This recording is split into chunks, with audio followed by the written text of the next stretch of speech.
el santo cura de Ars.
Si observamos un mapa mundi con precisión, localizaremos a tan solo 40 kilómetros al norte de Lyon, Francia, en medio de una solitaria llanura, un pueblecito llamado Ars.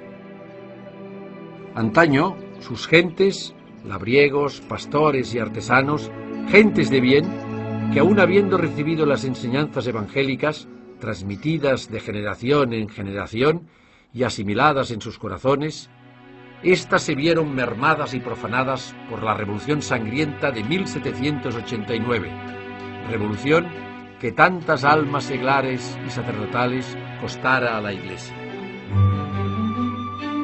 Con apenas 230 habitantes, esta aldea no hubiese salido nunca del país del olvido sin la entrega total a Dios de un hombre, de un santo, Juan Bautista María Vianney, universalmente conocido como el santo cura de Ars, que convirtió este pueblo perdido en las tinieblas en un lugar donde sus gentes se enamoraron de Dios, porque la luz que irradió fue tan grande que su alrededor germinó amor y humildad, mansedumbre y virtud, santidad.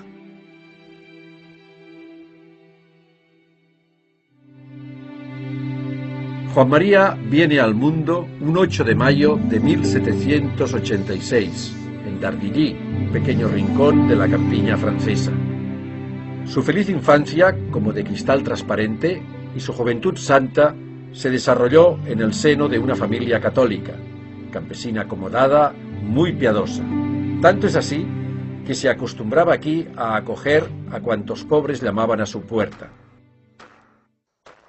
La casa de los pobres la llamaron, porque en aquellos años eran muchos los desamparados que, huyendo de la cruel y sacrílega revolución, buscaban amparo en las buenas gentes.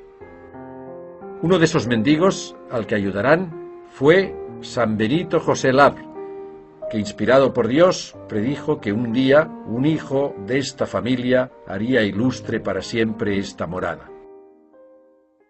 Una noche pues llegaron a casa de los Vianney muchos mendigos, pues 15, 20, y la mujer le dijo a su marido, ¿no?, al padre de San Juan María Vianney, que no hay sopa para todos, que es que no hay cena suficiente. Y el padre le contestó, bueno, pues yo me quedaré sin cenar.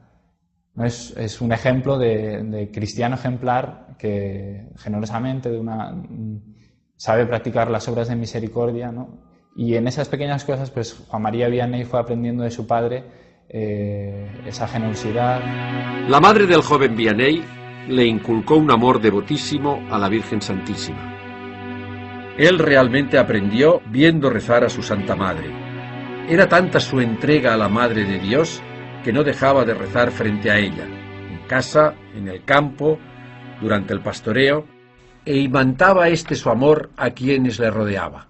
Él tenía un rosario muy bonito que le habían regalado y con el cual él rezaba porque le gustaba bastante rezar.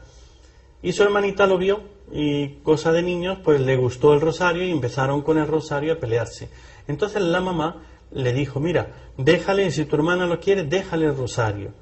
Ese desprendimiento de un rosario, de algo que para él tenía mucho sentimiento, y claro, el apego de un niño, pues hizo el esfuerzo y se lo dio a su hermanita. Le costó un verdadero esfuerzo, un verdadero vencimiento. La mamá, en premio, entonces le regaló una imagen de la Virgen y eso le ayudaba. Lo llevaba en el bolsillo, cuando tenía sus problemas, sacaba a la Virgen, le rezaba y con eso él se iba fortaleciendo cada día. Oh, cuánto quería yo aquella imagen. No habría dormido tranquilo si no la hubiera tenido a mi lado.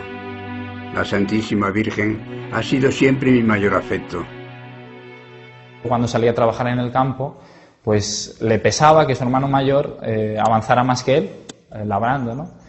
Y él un día decidió, voy a poner la Virgen al final del campo y me voy a fijar los ojos en ella. Entonces avanzaba y teniendo a la Virgen presente, pues el amor a la Virgen le impulsaba a trabajar y pues con muchos menos años que su hermano, pues llegó a hacer el mismo trabajo que él, ¿no? Ya desde muy jovencito, Juan María mostraba gran afición por las ceremonias sagradas. Con ojos desorbitados miraba al sacerdote, sus gestos sagrados, la dignidad de sus ornamentos, el amor con que consagraba el cuerpo de Jesucristo. Todo le cautiva. Su sensibilidad a lo espiritual era tal que sentía la presencia real de Jesús en la Eucaristía, hasta volverlo loco de amor. Sus palabras dejan constancia de este su verdadero amor. Si no tuviera suficiente fe, vería a Dios escondido en el sacerdote como una luz tras su pantalla, como un vino mezclado con el agua. Al comulgar, siento algo extraordinario. Es un gozo, una suavidad, un bienestar que me corre por todo el cuerpo y me conmueve. No podemos menos que decir con San Juan, es el Señor. Jesús está ahí. Él está ahí.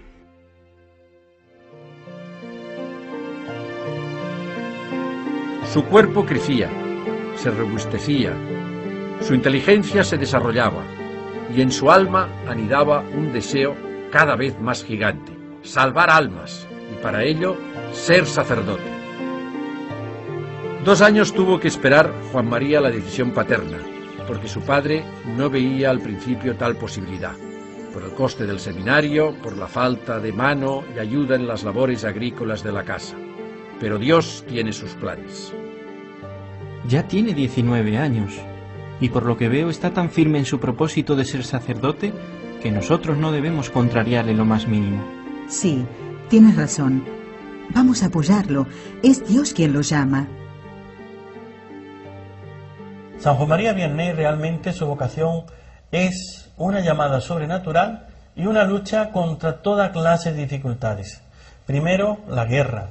Después, no hay seminarios formados y tiene que formarse como clandestinamente en la casa de un sacerdote, Padre Valey, donde el padre ve que es un hombre santo, un joven santo, y se compromete a ayudarle a sacar adelante sus estudios. Tengamos en cuenta que él viene a nacer en una época marcada por la Revolución Francesa. Esto significa una persecución a la Iglesia absoluta. Esa persecución religiosa trajo como una sequedad en la vida espiritual. Se perseguían los verdaderos sacerdotes, los que no juramentaban, es decir, los que no apostataban de la fe, de la unión con el Papa, tenían que esconderse. Su familia incluso iban a escondidas, largos viajes para poder llegar a un lugar donde hubiese un sacerdote que celebrase la misa y que no fuese un sacerdote juramentado. Fueron estos justamente, la clandestinidad de estos, la heroica y martirial clandestinidad de estos, la que también fue marcando la infancia del santo cura de Ars y lo fue poco a poco orientando hacia el Señor. En el seminario pronto le salen al encuentro las primeras dificultades. La gramática latina le resulta muy áspera. La mayoría de sus compañeros son más jóvenes que él y tienen más facilidad. Él nota su memoria pesada, no retiene las lecciones en latín. Pidió ser admitido en el seminario. Los superiores veían que era inútil para los estudios. no le quedaban las frases en latín en la mente. Incluso el francés tampoco lo dominaba mucho y cometía faltas de ortografía. Pero eso lo fue superando. Le probaron porque le veían bueno y le veían devoto de la Virgen. Le aprobaron. Que otro no hubiera pasado. Pero su santidad y su bondad pasó por encima de todo. Así fueron los adelantos de Juan María en los primeros meses de estudio, lentos y pesados, prácticamente nulos. Pero el joven se aplicaba con admirable tenacidad, hasta que, debilitado por los ayunos rigurosos que él mismo se impone y un agudo sentimiento de incapacidad, llega a desmoronarse anímicamente. Padre, lo he intentado, pero veo que yo no valgo para esto. Quiero volverme a casa. ¿A dónde vas, hijo mío? Si vuelves a casa y tu padre te ve triste, no te dejará volver. Entonces adiós a tus planes, adiós al sacerdocio, adiós a las almas. Los superiores no sabían si le ordenarían o no, pero a base de esfuerzos y de la devoción que sentía la Virgen, le animó a ir perseverando. No hay que negar de manera ninguna que no estaba muy dotado para los estudios. Esto parece que es evidente. Pero como seminarista era enormemente cumplidor de su deber, era un hombre enormemente disciplinado y era, como naturalmente él lo fue siempre en su vida, era profundamente piadoso. Era un hombre profundamente piadoso. Es decir, los santos no se improvisan. El santo cura de Ars no fue santo solo por el ministerio en Ars, sino fue santo porque el Señor lo fue acompañando con su gracia y él fue un instrumento dócil a la gracia de Dios. A la edad de 29 años, después de tantas incertidumbres, fracasos y lágrimas, Juan María Vianney ve abrirse para él las puertas del sacerdocio. Sacerdos in eterno. El día de su ordenación, el 13 de agosto de 1815, se graba en su alma como algo muy especial para él. Oh, gracias Jesús, gracias María. Ser sacerdote es algo muy grande. No se sabrá lo que es sino en el cielo. Si lo entendiéramos en la tierra, moriría uno no de espanto, sino de amor. El sacramento del orden eleva al hombre casi hasta Dios. Sin el sacerdote, la muerte y la pasión de nuestro Señor no servirían de nada. ¿De qué nos serviría una casa llena de oro si no hubiera nadie que nos abriera la puerta? El sacerdote tiene la llave de los tesoros del cielo. Él continúa la obra de la redención sobre la tierra. Es un hombre revestido de los poderes del mismo Dios, que ocupa el lugar del mismo Dios. Sobre todo, cuando perdona los pecados, no dice, Dios te perdone, sino, yo te absuelvo. Y en la consagración no dice, este es el cuerpo de Dios, sino, este es mi cuerpo, esta es mi sangre. El sacerdote es el amor del corazón de Jesús. Su primer destino es el cercano pueblo de Equilí, donde se gana enseguida el afecto de sus feligreses. Aquí es nombrado vicario y ya tiene fama de santo. E incluso se dice que compite en santidad con el padre Balí, con el que entabla una entrañable amistad. De alguna manera fue su maestro espiritual, su maestro, el maestro de su vida interior, pero también fue su gran valedor para que el santo cura de Ars, como todos sabemos, pues pudiera llegar a ser sacerdote, junto con el vicario general, que era amigo justamente de este gran sacerdote que le acompañó.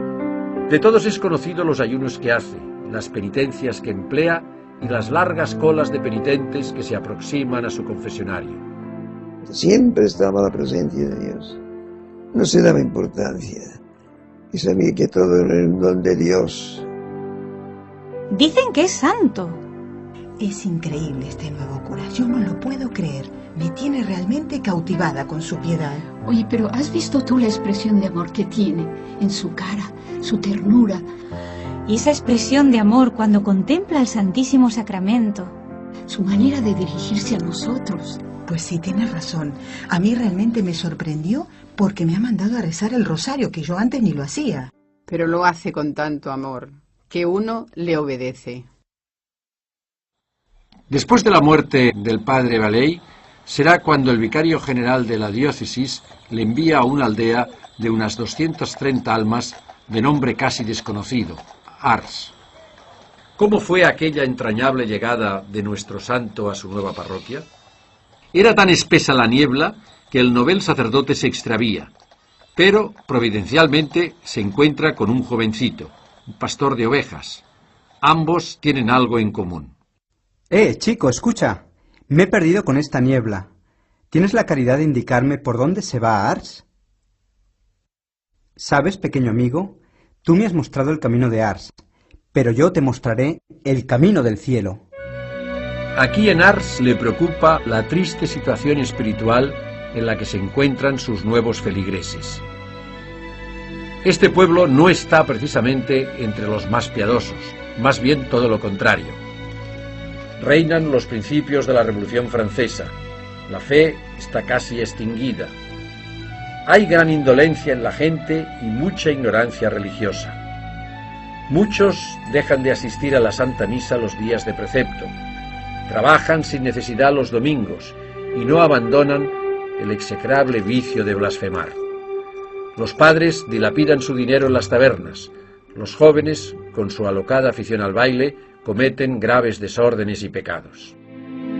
Escuchad todos, la taberna es la tienda del demonio, la escuela donde el infierno predica y enseña su doctrina, el lugar donde la fortuna se arruina, la salud se pierde y donde se cometen los asesinatos. ¿Sabéis lo que hacen los taberneros? Roban el pan de las pobres mujeres y de sus hijos, dando el vino a sus maridos que gastan allí el domingo el jornal de la semana. Por una blasfemia, por un mal pensamiento, por una botella de vino, por 2 minutos de placer, perder a Dios, tu alma, el cielo, para siempre. Estos sermones impactantes, extremadamente duros, llegaban rápido a su lugar de destino, al corazón de los feligreses. Hablaba mucho a los padres respecto de sus hijos, la obligación tan grave que tenían de educar y de ayudar a esos hijos a que se salven. Decían, en el cielo lo veréis, que algunos se condenarán por no haber hecho lo suficiente por sus hijos. Yo le digo que cuando yo era joven y tenía modelos sacerdotales, estaba en el seminario, y los modelos sacerdotales eran sacerdotes de mi tierra, de mi diócesis, de Mérida, Badajoz, pues estos sacerdotes hacían lo mismo que el cura de Ars. El cura de mi pueblo hacía lo mismo que el santo cura de Ars. Combatía el baile, porque veía, es decir, no el baile, sino todo aquello, es decir, ellos no tenían nada contra la fiesta, ni contra la alegría del pueblo cristiano, sino todo aquello que era ocasión y motivo de ofensa a Dios. Si uno quiere dominar las pasiones, ha de ser así, hay que mortificarse, en la vista, en el oído, en todo, y en las amistades. Dejad una parroquia 20 años sin sacerdote y adorarán a las bestias. El nuevo párroco de Ars se enfrenta con todas aquellas circunstancias que a un sacerdote le pueden desmoralizar. Pero cuenta con la presencia de Dios en su alma. Trabaja día a día, gota a gota. Se desvive por las almas que tiene que salvar. Ruega a Dios, pide a Dios. Aflige su cuerpo con penitencias y pasa largas horas de la noche en oración. Dios mío, concededme la conversión de mi parroquia. Consiento en sufrir cuanto queráis durante toda mi vida los dolores más vivos con tal de que se conviertan. Los feligreses son testigos de su vida. En cuanto llegó, consideró la iglesia como su casa. Entraba a la iglesia antes de la aurora y no salía hasta después del ángelus de la tarde. Si alguno tenía necesidad de él, allí lo podrían encontrar. Sencillo, pobre y humilde, sonriente y servicial. ¿Qué idea más equivocada se tiene de los santos? Los santos son alegres, esa alegría que viene de Dios, aún en los mayores sufrimientos. Son gentes que no viven ellos, vive Dios con ellos, o Jesucristo, y sufren. Su gran sufrimiento pues era encontrarse pues a un pueblo pues que estaba separado de la vida cristiana. Por eso se dedicó total y plenamente en los primeros tiempos de su vida pues en ir formando a cada cristiano, porque era un sacerdote ejemplar en ese sentido. Su ministerio era para la persona, para cada una de las personas, era un ministerio personalizado. Por eso lo centra en el sacramento de la penitencia, porque es la búsqueda del otro para el amor de Dios, la búsqueda de la oveja perdida. El cura de Ars fue un hombre de confesionario. Eran ingentes cantidades de penitentes quienes se acercaban a recibir de él, cuando podían, dirección espiritual, aunque fueran breves palabras. Primero de uno en uno, luego de 10 en 10, hasta convertirse en verdaderas riadas humanas. Este siervo amado de Dios se crucificó allí libremente. Fue un mártir de la confesión. Hubiera podido huir de los pecadores, retirarse al claustro o al desierto, a la trapa, como solía decir, pero por amor a las almas se quedó en su puesto.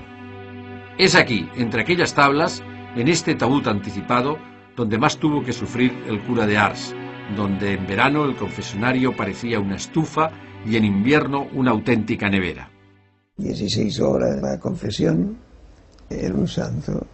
Cuando uno iba a confesarse y veía que el sacerdote le ayudaba, te has descuidado de este pecado, veía la conciencia. El amor de Dios se le salía, tocaba el corazón de los demás y poseído de Dios, aquellas palabras entraban. Mucha retórica, mucha poesía, pero no hay espíritu, no logra, no rompe los corazones endurecidos. Sabéis que se dice que el cura de Ars ponía penitencias muy suaves, porque el que hacía las penitencias por los penitentes era él. Él rezaba por ellos, él se sacrificaba por ellos. El santo cura de Ars fue un auténtico prisionero del confesionario, y todo por amor a las almas. Poseía un don particular para convertir a los pecadores más empedernidos. El buen Dios lo sabe todo. Antes incluso de que se lo confeséis, sabe ya que pecaréis nuevamente, y sin embargo os perdona. Qué grande es el amor de nuestro Dios, que le lleva incluso a olvidar voluntariamente el futuro, con tal de perdonarnos. A quien en cambio se acusa de manera fría y casi indolente, le muestra con sus propias lágrimas la evidencia seria y dolorosa de lo abominable de su actitud. Hasta que no queme usted todos sus malos libros, no le puedo dar la solución. El santo cura de Ars para los sacerdotes también es un modelo, ya que no podemos, al que no está arrepentido y al que no hace un propósito suficiente de cambio, darle la absolución de los pecados. Pues él decía que se condenarían los sacerdotes que absolvían a aquellos que no estaban, que no quitaban las ocasiones y que no estaban arrepentidos. Llegó que todo el mundo estaba en la capilla, que se terminaron los bailes en las tabernas. Ahora vuelve a estar igual, ¿eh? Todos nos podemos preguntar, ¿dónde estaba escondido el tesoro de su fe? ¿Dónde lo podemos aprender? ¿Dónde pedirla? ¿Cómo llegó el santo cura de Ars a convertir todo un pueblo? Yo me hago otra pregunta. ¿Cómo llegó el Espíritu Santo a convertir todo un pueblo? Pues el Espíritu Santo llegó a convertir todo un pueblo porque tuvo un instrumento muy apto, muy dócil, que vivió para transmitir el amor de Dios, Odiaba el pecado, pero se compadecía inmensamente de los pobres pecadores. Sin embargo, se mostraba inflexible cuando el pecador no quiere salir del estado de condenación. Solía decir: qué desgraciados son los pecadores al no conocer al buen Dios. Cuando no tenéis el amor de Dios en vosotros, sois muy pobres. Sois como un árbol sin flores y sin frutos. Hay que rezar siempre, sin desfallecer como enseñan las Sagradas Escrituras. El alma que reza poco Es como esas aves de corral que aunque tienen grandes alas no saben volar. El hombre no es solo un animal de trabajo, también es un espíritu creado a imagen de Dios. Y no vive solo de pan, vive de oración, vive de fe, de adoración y de amor. No se puede ser sacerdote si no se es un hombre de fe. El santo cura de Ars sabía que él tenía que pasar por el sagrario todo aquello, a todas aquellas personas, con sus dramas interiores, con sus problemas interiores, con sus dificultades para crecer en la fe, con sus dificultades para la conversión. Él los tenía que pasar por el sagrario. San Juan Bautista María Vianney fue un santo nacido en la escuela de Jesús de Nazaret, un alma víctima a imitación de Cristo por los pecados de los hombres. Como sacerdote, como hombre elegido por Dios para la salvación de las almas, sabía que el tiempo era un regalo de Dios, para aprovecharlo en obras buenas, santas, tiempo para ganarse el cielo. Uno de sus primeros trabajos de apostolado, para evangelizar a los escasos fieles de la parroquia, fue la catequesis, fiel apostolado que desarrollará toda su vida. Visita sistemáticamente a los enfermos y a las familias, organiza misiones populares y fiestas patronales, recoge y administra dinero para sus obras de caridad y para las misiones, adorna la iglesia y dota de ornamentos, se interesa por la educación de los niños, funda hermandades y llama a los laicos a colaborar con él. En esa catequesis que él puso, primero para los niños, después ya empezó a hacerla también para los adultos, en esa guerra o en esa lucha contra la ignorancia, les obligaba a que se formasen. Ya con la lectura de vida de santos, ya viniendo a la catequesis que él daba, que por cierto, todo el tiempo que él estuvo en la parroquia, él se encargaba de dar la catequesis. El santo cura de Ars, ya sabemos que fue un sacerdote que ejerció el ministerio hasta la total extenuación. Fue una entrega total en favor de los demás, en todos los rasgos, en todas las facetas, en todos los matices que tiene el ministerio sacerdotal, porque hoy destacamos algo que es esencial en su ministerio, que es, por ejemplo, el sacramento de la penitencia. Pero no olvidemos que luego él, primero, tenía unas relaciones humanas pastorales extraordinarias. Era un hombre que visitaba los hogares, que mantenía una extraordinaria relación y cercanía con todos. Era un hombre que se preocupaba por la promoción humana. Recordemos la providencia, por ejemplo. Recordemos la providencia. ¿Qué es la providencia? La providencia es la promoción humana y de la mujer, en un momento en el que no había nada. También de los chicos se preocupó de la educación, buscó profesores, congregación religiosa que fueran profesores para los chicos, para esa promoción humana. Se santificó en el ejercicio de la ministerio. Fue así como poco a poco los habitantes y especialmente los muchachos, semilla futura de santidad y renovación, aunque remisos al principio, iban adquiriendo en sus almas la savia santa de sus palabras y ejemplo de vida. Se confesaban y aprendían a amar la pureza de costumbres. Era un cura que no toleraba que nadie entrara en la iglesia indecentemente vestido. Como solía decir, un cuerpo casto, un alma pura. No hay nada más hermoso. Ars logró que todos fueran a la iglesia. Él estaba dispuesto a todo, pero quisieron también quitarle, porque estorbaba a los párrocos vecinos. Vi que mucha gente iba a Ars y no iba a sus pueblos. Él, sin moverse de Ars, hacía su apostolado. Era un santo, carácter especial, prescindía de los demás, se fijaba en el Evangelio y predicaba el Evangelio. El cambio de las costumbres en Ars fue total, ejemplar. Es increíble el cambio que ha dado este pueblo. Pero fijaros que en la iglesia antes no había nadie y desde que él ha llegado somos todos más piadosos. Así es, tienes toda la razón. ¡Qué cura más bueno nos ha tocado, eh! Ya lo creo, no hay más que verlo rezar. En su pastoral es hoy realmente lo que tenemos que hacer. No hay otra pastoral. A veces en estos consejos pastorales de la parroquia, diocesanos y demás, hacemos planes y se nos olvida que las almas se convierten como lo hizo San Juan María Vianney. Este plan pastoral, por decirlo de alguna manera, la lucha contra el vicio, la formación en la virtud, la formación cristiana y el amor, él tenía esos dos grandes pilares, la Eucaristía y la Santísima Virgen, juntamente con la Iglesia. La Eucaristía y la Virgen eran para él realmente su campo de batalla y cómo hizo a las almas llegar a gran santidad. Era un santo austero, muy duro, muy duro. La comida muy dura. En la habitación un colchón de hojas de maíz y pobre. Fue austero absolutamente toda su vida, fue recio, profundamente recio, es decir, si algo caracteriza al santo cura de Ars es justamente su reciedumbre.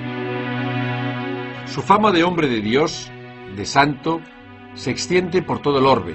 Es así que acuden al pueblo los primeros peregrinos de otros lugares para confesarse con él y encontrar la paz del alma. ¿Le veis? Cumple la promesa que hizo en su ordenación sacerdotal, punto por punto. Medita el breviario con mucho amor, reza el Santo Rosario todos los días, celebra la Santa Misa como elevado hacia Dios, y no solo lee la vida de los santos, sino que trata de imitarlos. ¡Qué buen sacerdote! Es ejemplar. Venía gente de todo el mundo. Incluso la Renfe de allí hizo de manera que las vías del tren pasaran por cerca de Ars. La parroquia de Ars fue como un gran hospital de almas. Él era el gran médico, el gran maestro, el gran director, y venían de todas partes, de Francia y del extranjero, a buscarle para confesarse, puesto que sabían que él era un santo, y en él buscaban para el alivio, el consejo, el consuelo y también la orientación. El cura de Ars consiguió cambiar el corazón y la vida de muchas personas, porque fue capaz de hacerles sentir el amor misericordioso del Señor. Cuando predicaba y hablaba del inmenso amor de nuestro Señor Jesucristo, del tremendo amor que nos tiene, se le partía el corazón y no podía seguir hablando. Decía que el modo más sencillo de encender la llama en el feligrés es hablarle del Evangelio. Ya con sus palabras, sus sermones, era predicar lo que el Señor enseñaba, pero es que además con su vida él vivía el Evangelio. Tanto es así que nunca podía dirigirse al Santísimo Sacramento sin decir Jesús está ahí y derramar lágrimas de amor, de devoción, de ternura. Y la gente le veían que cuando él hablaba con la Eucaristía, que cuando él hablaba a Jesús en la Eucaristía, lo hacía pues no como el que cree que está, sino como el que ve. Recordemos aquel ejemplo de confianza en Dios, donde Catalina Lassagne, su entrañable colaboradora en la Providencia, se quejaba al párroco Vianney porque el granero era escaso. Padre, la cosecha ha sido muy mala. El granero está casi vacío. ¿Qué daremos de comer a nuestros pobres? Tenga fe, Catalina. Ya verá. He pedido a las huérfanas que recen. El buen Dios no nos fallará. Yo he colocado en el granero una reliquia de San Francisco de Regis. Vaya a traer el trigo que nos queda, y no tema. No es posible, Dios mío. El granero está más lleno que nunca. No cabe nada más. Fe. Fe. Fe.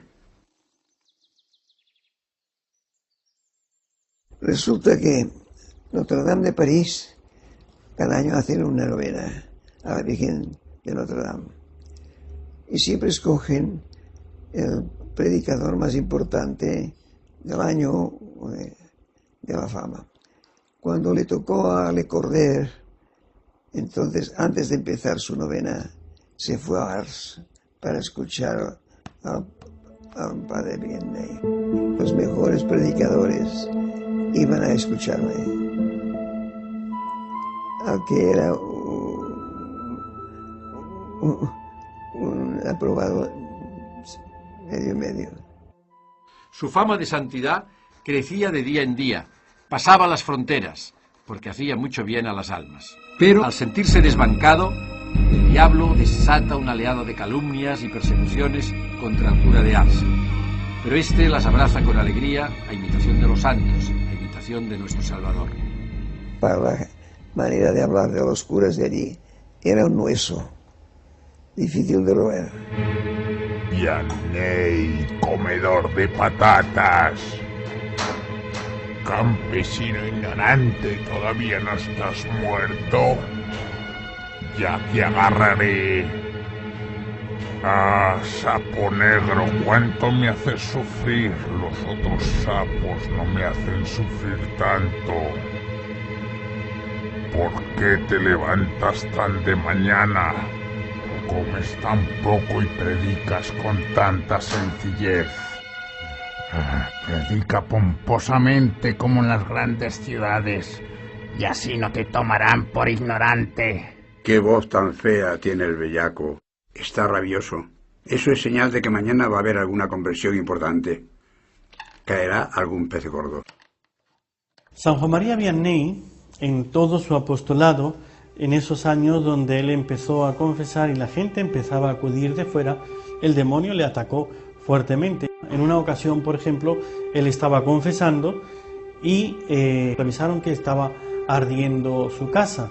Fueron allá, fueron a apagar y vieron que la cama era lo único que se había quemado, todo lo demás no se había quemado, y él riéndose dijo que el pajarito estaba fuera de la jaula, ¿no? Le llamaba el bellaco y lo hacía así con un desprecio. ¡Ay, el bellaco!, ¿no? Tenía fe, vamos, él veía al demonio. El demonio le pegaba fuertes palizas. A veces la cama se la retorcía, estaba acostado y empezaba a romper cosas, escuchaba unos ruidos como que se le caía todo encima. Lo hacía para asustarle. Y él vencía al demonio, salvando almas, robándole, diríamos, los que ya tenía esclavizados bajo el pecado, porque no hay nadie que haya hecho más bien a los hombres que aquel que ha quitado más pecados. Va liberando a las almas del poder tiránico, satánico del demonio. 38 años sufrió el santo cura las vejaciones del demonio. Era atormentado por el día por los hombres y por la noche por el demonio. El demonio, decía, es muy astuto, pero también es muy estúpido. Si monta en cólera, buena señal. Santa Gemma Galgani, que escribía sus notas, el demonio le cogió el borrador y se lo llevó. Luego se lo devolvió y están en las notas, están las yemas del demonio. Y eso sirvió como encuadernación del libro. Lo central en la vida del santo cura de Ars como sacerdote, como hombre de Dios entregado a su santo servicio, es la Santa Misa. La misa es lo más grande para él. Durante sus 40 años en Ars, antes de celebrar el santo sacrificio del altar, se preparaba con casi una hora de oración. ¿Es tan grande lo que va a realizar? Está convencido de que todo el fervor en la vida de un sacerdote depende de la misa. Siempre que celebra, ofrece también la propia vida como sacrificio. Todas las buenas obras juntas no son comparables al sacrificio de la misa, porque son obras de hombres, mientras la Santa Misa es obra de Dios. La causa de la relajación del sacerdote es que descuida la misa. Qué pena el sacerdote que celebra como si estuviera haciendo algo común y corriente. ¿Cómo aprovecha un sacerdote ofrecerse a Dios en sacrificio todas las mañanas? Qué dolor más amargo pensar que hay hombres que mueren sin amar a Dios. Dios mío, no permitáis que el pecador perezca. Su vida sacerdotal fue una santa misa, un sacrificio ofrecido al Padre por amor a su vocación, a las almas por amor a Dios. Veían en él a Dios. Hubo hasta alguno de esos peregrinos que llegaron hasta Ars, que cuando lo vieron después comentaban entusiasmados: he visto a Dios en el cura de Ars. El párroco Vianney logró que los vecinos de Ars tuvieran vida interior, luz de Dios en sus almas, que sus almas vivieran la santidad. Amigo de los santos, no dejaba de recomendar a sus feligreses la lectura meditada de la vida de los santos o la imitación de Cristo. Él era muy devoto de San Juan Bautista y de Santa Filomena. Fue un crucificado verdaderamente, muerto al mundo y a sus pompas, un alter Christus, un humilde servidor de Dios en quien arraigaron las virtudes santas y heroicas de la perfección cristiana, dándose a los demás hasta la extenuación. Mostró al mundo el camino, la verdad y la vida. No hay vida sin cruz, solía decir. La cruz es la llave que nos abre la puerta del cielo. La cruz es la lámpara que ilumina el cielo y la tierra. No lo podemos negar. La cruz en la vida del sacerdote es una realidad. Nuestra vida está crucificada en Cristo. Por eso, como es natural, no hay sacerdote sin cruz. No. Todo seguidor de Cristo, su vida está crucificada en Cristo. Amó la cruz porque amó a Dios, y amando a Dios se entregó a los hombres para la salvación de sus almas, y esto hasta el final de sus días.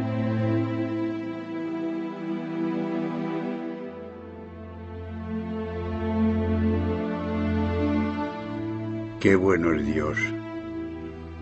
Cuando ya no puedo ir a verlo, viene Él. Qué agradable es morir cuando se ha vivido sobre la cruz.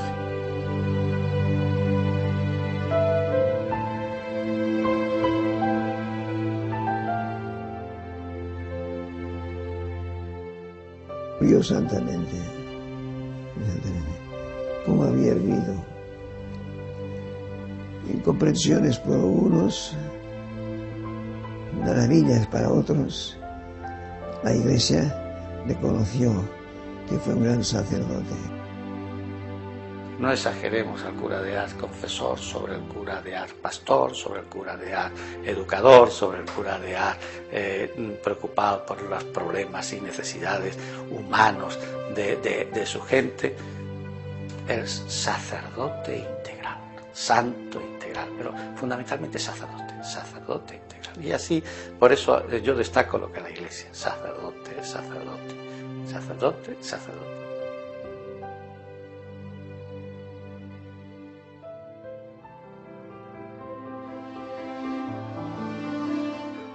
Esta es la vida de un santo, la vida de un hombre que amaba a Dios hasta dar la vida por sus ovejas.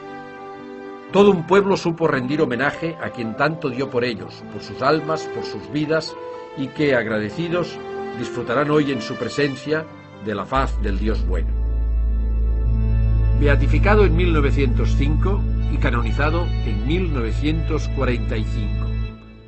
El 19 de junio de 2009, Su Santidad Benedicto XVI, en el inicio del año sacerdotal, en el 150 aniversario de la entrada en el cielo de Juan María Vianney, lo nombró patrono, modelo y protector de todos los sacerdotes del orden. En una solemne ceremonia, ante su reliquia más preciada, el corazón, el Papa propuso a este humilde cura de aldea como arquetipo y modelo acabado de todo sacerdote. San Giovanni Maria Vianney, hai voluto donare alla Chiesa una toccante immagine della tua carità pastorale. Fa che in sua compagnia e sorretti dal suo esempio viviamo in pienezza quest'anno sacerdotale. Fa che stando come Lui davanti all'Eucaristia possiamo imparare quanto sia semplice e quotidiana tenero la tua parola che ci ammaestra, tenero l'amore con cui accoglie i peccatori pentiti, consolante l'abbandono confidente alla tua Madre Immacolata. Fa, oh Signore Gesù. Su escultura, arrodillado y así, rogando, lo dice todo. Los jóvenes de hoy tendrían un poco que mirar al joven Juan María Vianney, también preguntarse, Señor, ¿qué quieres de mí? Él, más allá del tiempo y el espacio, es espejo en el que deben mirarse todos los sacerdotes y aspirantes al sacerdocio de este milenio. San Juan Bautista María Vianney, ruega por nosotros. Oh Señor, en estos tiempos convulsos, danos muchos y santos sacerdotes.